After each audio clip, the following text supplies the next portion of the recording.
All right, everybody, and welcome. Hopefully, the audio is coming through pretty Yeah. pretty cool stuff. Hey, we're in Wilmington at the Techno Security Conference. Wilmington, we're in North Carolina, not far from South Carolina. Yeah. Well, maybe the last year in North Carolina. From that's the rumor I'm hearing. I think Jen's going to come on maybe Yeah. later and tell. Talk about it. Hopefully, Yeah, it's a little bit more than a rumor, I think. we'll A get lot it of confirmed. people here are maybe thinking it's going to go to another place. I think so. I think so. Hey, guys, I have Chad with me from Chad Gish. Thanks, So Kevin. if you guys, Appreciate it. If you guys haven't had a chance to talk to him ever before, please do. You'll be entertained the entire conversation. I'll guarantee it. I was really looking forward to this podcast, so I hope you guys enjoy it as well. So, a couple questions for you Sure. is I tend to ask everybody how they got started in this crazy industry because everybody's got one. Either was they're the ones that could turn on the big beige box back in the day. Yeah, you're right. guy. That's it. Or what's your story? Well, I mean, now I think I finally made it. I told you that yesterday that I made it to the Kevin show, which is really, really great because I've listened to your show. That's a good thing. It's a great thing. It's a great thing. I couldn't do a lot while I was still the police, right? Yeah. I retired. Now I can talk about a lot of the cases that we've adjudicated and so forth. A little bit about myself. I was in law enforcement for nearly 27 years with Metro Nashville. Yeah. Holy, congratulations. Yeah, thank you. I made it through all the way. And what that's a feat in itself in today's age, right? Yeah. But I started and I worked patrol for 2 years. And then a bunch of fellas took me under their wing, knew that I was a hardworking guy, could keep my mouth shut, understand the right way of doing things, right? And they moved me over to a violent crime squad. So in 2001, right around when 9/11 happened, I went over in Nashville and started working robberies and homicides. Okay. That kind of segued into a surveillance unit. Like a lot of people that I've talked to around the country now, Kevin, it's kind of fate sometimes how we end up in this industry, right? I bet you've heard some really crazy stories. And you've probably heard this story again, and it's sort of cliche, but went to a surveillance unit. We were doing body wires. We were doing covert cameras. We were doing all these different things. Our chief at the time, Chief Anderson, was really forward thinking. And he thought, I want to open up a computer forensics. I had to say that right because we used to call it computer forensics, right? Yeah, it was limited. And Chief Surpass, Chief Anderson was the assistant chief. Chief Surpass was over Nashville.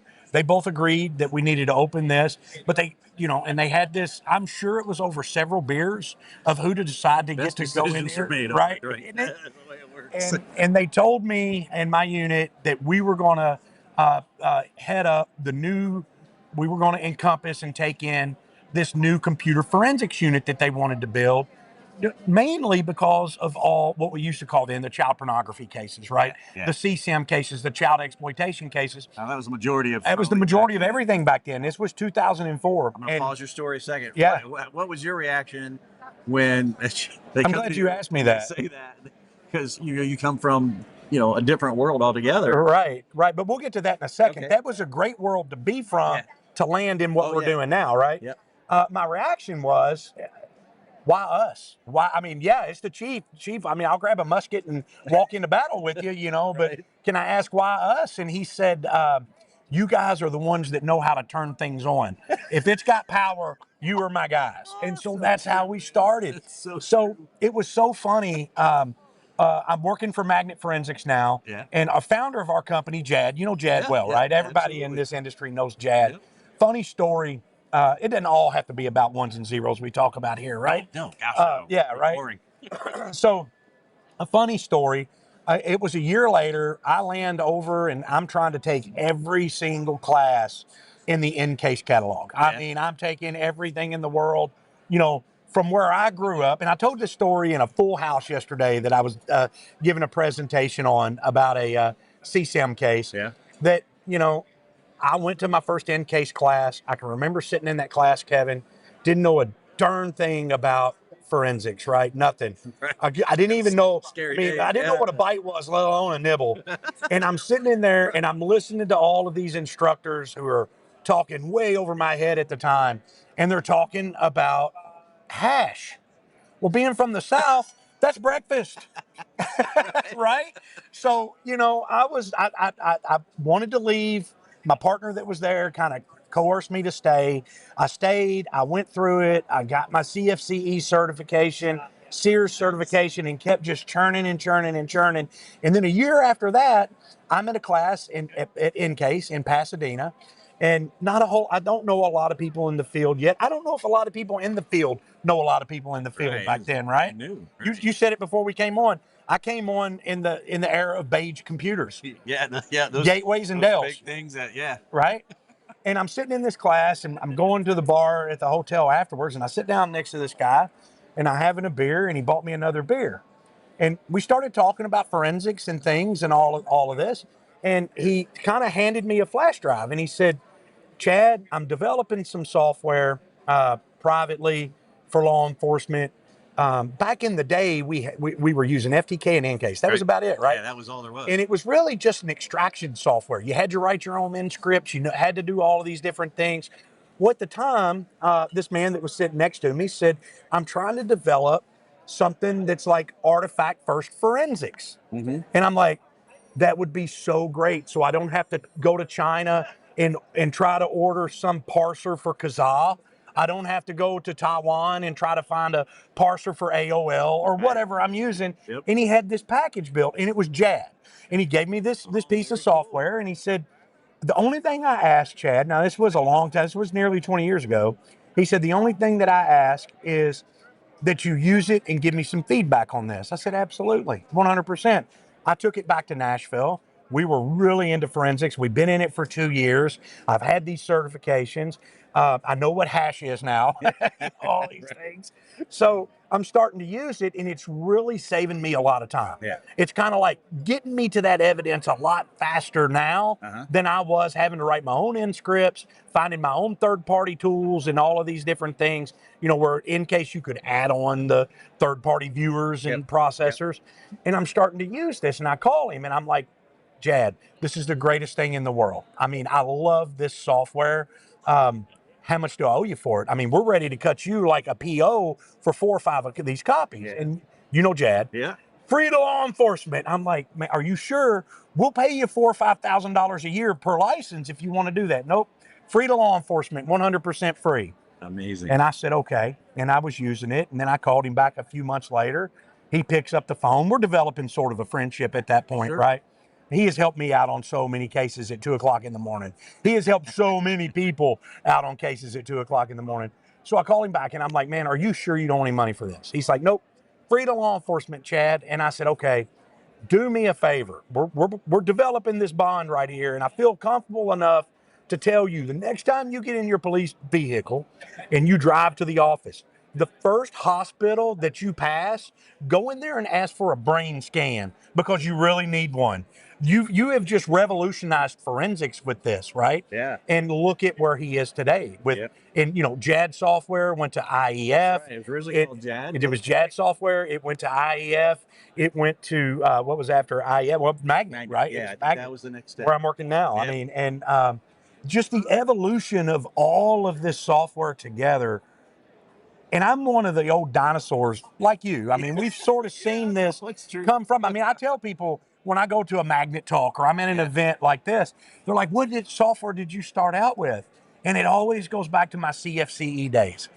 I started out with Disk Edit and JAD software. Yeah. And they're like, what's Disk Edit? I'm like, you don't even want to know. But those guys will tell you all about it. Oh yeah, they sure will. Right there across the hall, ISIS. They sure are. But shivers still. we went into this thing, and I'm gonna put my Magnet hat here on for a second. Yeah, absolutely. We went into this, with this forensics, and we had traditional forensics, what I like to call it. You would take your hard drive, flash drive, your cloud return, whatever, your phone, and you would plug it into a device. An extraction, a gray key, whatever you're using, you would plug it in there and you would let that device extract the data. But it's always about babysitting. You have to sit there and wait. One story I like to tell is if you went home, my wife's been through this thick and thin with me, Kevin. And if I went home right now and this weekend and I went over to Coley, my wife, and I said, hey, I know I just finished mowing the grass, but I need to run to the lab to switch phones out. she would know exactly what I meant, right? I'm getting that process going manually so things can be at a farther pace when we come in on Monday. And then now, I'd say a few years ago in Nashville, a lot of other companies across the world, we started using automation with magnet forensics. Yeah. Which is a great deal. We had about 500 devices in Nashville that was completely backlogged. Now we had them extracted because we were extracting devices after the search warrant came in to preserve the data.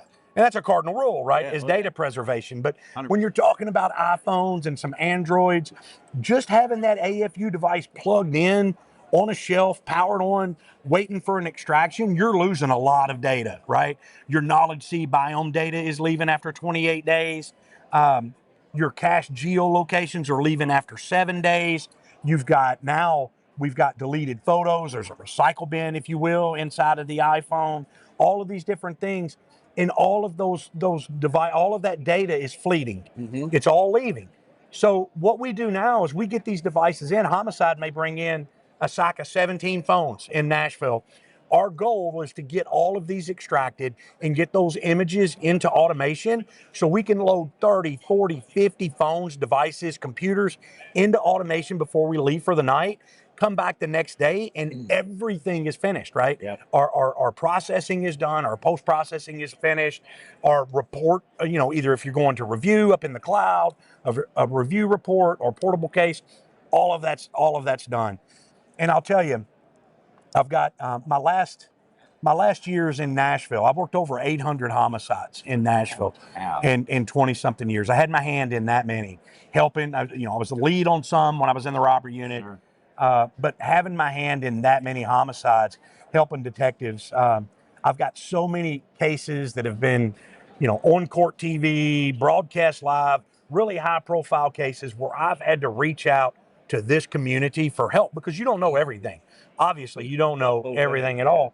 And I want to talk about a dichotomy of two active shooter cases that I worked in Nashville. Can I pause you just a second? As you're talking about the Nashville, I want to kind of close a loop on this story. Yeah, sure.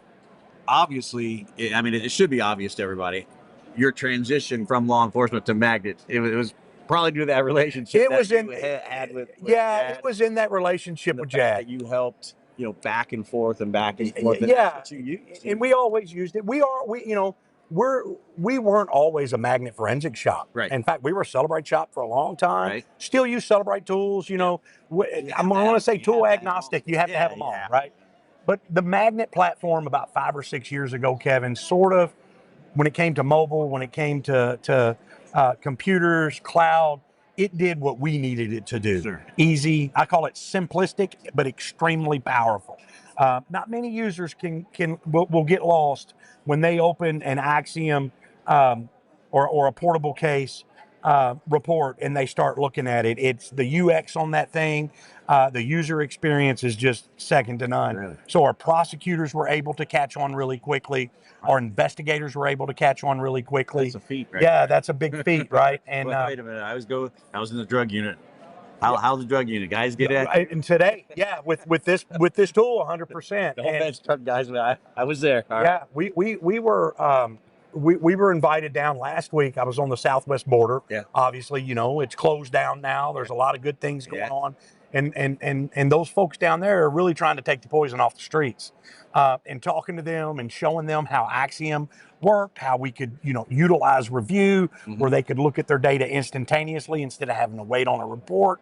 Yeah, those drug guys down there, they're like, hey, we don't understand computers that well. I'm like, you don't have to, not with this. In fact, years ago, back to Jad, when it kind of transitioned, Adam Belcher, when he went in with Jad and they built magnet forensics, it sort of transitioned from IEF to magnet. And even back then, we weren't a full-fledged magnet shop at the time. I mean, Jad was a great friend. Right. We used his tool. Right. But like I said, Celebrate at the time was doing things that we needed to do. But, magnet, in my view, as an investigator, without my magnet hat on, just really did the things that we needed it to do in a bigger city. We started using it. And I can remember talking to Jad saying, hey, we've been through FTK, we've been through Encase. This is not a dig at any company because it's all personal. preference. If you're trying to build a reporting mechanism that everybody's going to like love, just sort of don't waste your money on that. Everybody takes their report. They usually hand build them, HTML reports and all of this. And I think Jad sort of had like a hold my beer moment, Kevin. I love that. Right. And, you know, he got together with his team. They started developing this. And one good thing about Magnet, and really what drew me to this company, was every time I was working a case, and Magnet is known for this, I would be lost. Something wasn't working. Something wasn't extracting correctly. Didn't matter what type of day it was. I knew some folks there, support line. It always felt like I had somebody, a partner with Magnet, sitting in that chair next to me. The customer service has always been second to none with Magnet. So important. And you know, today we were talking about the traditional forensics. Yep. We're talking about now automation, which I call like the new age of forensics, automate and review. And now to segue into that story, about 7 or 8 years ago, a horrible crime happened in Nashville. We had an active shooter at a Waffle House. The suspect got out of his truck 2:30, 3 o'clock in the morning, had an AR-15 under his trench coat. There was an employee taking a smoke break out on the curb, executed this man, went inside and started executing people left and right. There was a guardian angel in there, though. His name was James Shaw. Everybody's been in a Waffle House. You know how they're laid out, right? When you walk in, you have sort of, for all my police friends out there, you have sort of a Sally Port going to the restroom. And James Shaw heard a reload while he was in the restroom, came out, wrestled this rifle away from this suspect. Imagine all of those rounds on this barrel of this rifle. Yeah. Wrestled it away from him. The man ran out the door. We get in there. We've got devices everywhere. We got devices at the man. We arrested the fella. He's doing life in prison times 4 right now, which is outstanding. But we arrested the fella. We got devices from his home, devices from his truck, search warrants at his parents' house, all of these different things. So we come up, we've probably got 50 or 60 devices, terabytes of data, and we're having to work. Nashville, there's only a couple of us in that lab. We're having to do this traditionally, Kevin. Take one device, plug it in, wait for it. This is traditional forensics, right? And this was just 7 years ago. It took us nearly 4 months to get everything processed, extracted, processed, post-processed, processed with other tools, reported and out to the people that needed everything. Right. Fast forward to, or rewind 2 years ago to the Covenant mass shooting we had in Nashville. You remember that one? The lady goes in with an AR-15, kills 3 students, kills 3 adults. We take her out really quickly. You can see the YouTube video. The video's out there. It's like a training session of how to do this. In fact, I'll tell you. Kudos to those officers. I'll tell you, kudos to them. Like risk precision. I had kicked in. Boom. Yes, and that's exactly what happened, Kevin. Exactly. It's your law enforcement coming out. Here's what you will find. You won't find this fascinating. You'll find this real life. I've had several people come up to me after they looked at that. When you had Rex going to that door saying, "I need 3," right? People have come up to me more than on one occasion and said, "Man, that TAC team, that SWAT team that you guys had," I'm like, "That was not a SWAT team. Those boys didn't even know each other. They came from all around the city and had her contained and down within 45 seconds of entering that school." Well, we had devices everywhere, right? Kudos to those officers. We had devices everywhere. We had everything going on. Sort of the same thing. We had the crime scene at her house. We had the crime scene on her body. We had the crime scene in her car. And like a lot of these active shooters, when she drove to the place, in this particular case, they all want to be a martyr, right? And the active killers that I've worked and that I've researched, they all want to be a martyr. They want to be famous. She had all of her favorite stuffed animals in the front seat of the car. She had the flash drives in the car with big bow ties and strings on them so police wouldn't miss them, right? She wants to make sure, that we recovered this and released it. And we're not releasing this if we don't have to, right? And when it's all said and done, we get about the same number of devices, about it's terabytes of data. But in this case, I ended up calling the Secret Service over there, and the ATF. Jason Kane with the Secret Service. What do you need? John Harrell with the ATF, what do you need? Everybody wants to pitch in on a case like this, right? Yeah. And I said, look, guys, my team is going to take care of the 2 crime scenes at the school. We've got her at the school, phones everywhere. You can imagine people dropping phones, leaving phones, all of these different things. Have no idea who this suspect is or motive. I have the scene at the car. If you guys will follow Bomb Squad if you guys will follow Bomb Squad in and take care of the house, everything, just seize everything at the house, take it back to your Secret Service lab, and image and extract. That's all I need you to do. And John kind of chuckled, and he was like, because it was out, the word was out. He was like, "You're going to use Automate, aren't you?" And I'm like, "Damn right, we're going to use Automate." I hope I can say that on here. Sorry if I can. I was like, "Sure, we're going to use Automate." So we ended up getting everything imaged, everything extracted, pushed into Magnet Automate, and after everything was said and done, it was about the same number of devices, 40 or 50 devices, several terabyte of data, Kevin. The shooting was on a Monday. By Friday, every single stakeholder that was involved, the FBI, the BAU of the FBI, the federal DA's office, our DA's office, our homicide unit, every single stakeholder had every single portable case that they needed on a hard drive after 5 days. Wow, that's impressive. Isn't that impressive? That's impressive. So that is traditional forensics down to the new age forensics, what I talk about. Yeah. Now, the future of forensics is what Magnet just released here at Techno. Well, tell me about it. So the future of forensics I got now. another question for you, too, about something that's outside here. Sure. Sure. The future of forensics is what we like to call Magnet One. We've had Magnet One out for about a little over a year now. Cloud management. We have Magnet One Manage, Magnet One Review. So now each time you complete a case in Axiom or you complete a case in Automate, you can create sort of like a portable case in the cloud. It's called Magnet Review.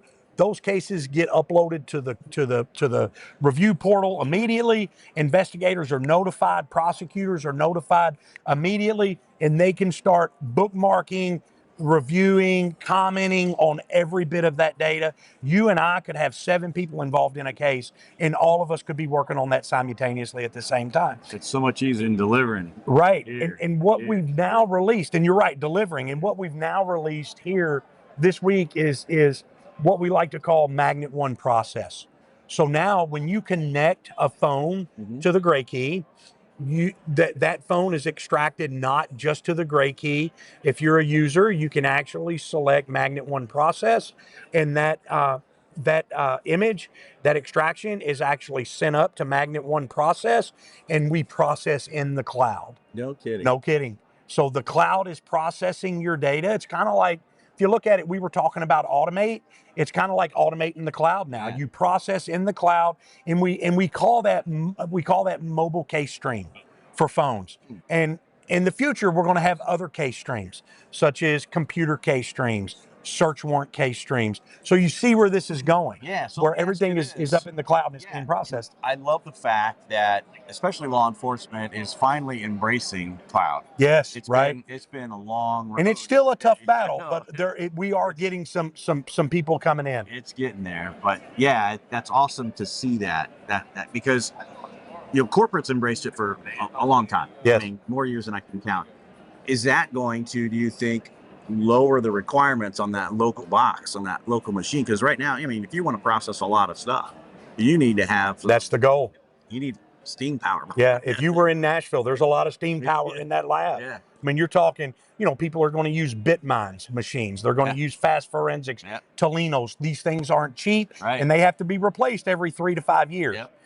So yeah, 100%. When you're putting something in the secure AWS cloud, you're processing, even the Azure cloud, that is encrypted, it's secure, in transit, at rest. And I'll tell you right now, Bill Gates and Elon, they have a lot more processing power than we do with our machines, right? With the cloud services. Oh, absolutely. And we're looking at all of these. We have a trusted artifact process that we're processing this data with. In what we call these mobile case streams right now, and it's just fantastic. So before we run out of time, you said you want to ask me another question about something out here? Yeah, coming in this morning, the hotel is Well, what I'm saying is attached to the hall here. Yes, You got to walk out right. the door and then into this door. Isn't this place beautiful though? I love it. Oh Yeah. my gosh, I like the weather. I'm Oh, from it's Northern awesome. Ohio. You're Tennessee. yeah, I'm used to it. so it's not so bad. Yeah. In Ohio, when I left there, it was in the lower 50s. Oh, this was like a freezer shop. It's been Coming out, here getting thawed now. out. It's 81 now. Yeah, So I'm sure. loving this. But we walk outside and boom, caught my attention right away.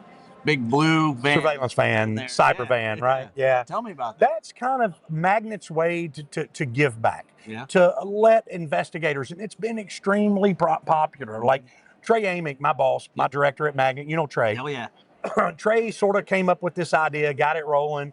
I think it started out as like just an inside joke, but then it took off. Some people were like, we need to do this to show what, our software can be used in the field. Yeah. A lot of times, a good friend of mine, Carl Stonebarger, that just recently, Carl recently retired from New York State Police. I was talking to him, and a lot of times in New York, a fantastic agency, right? Great agency.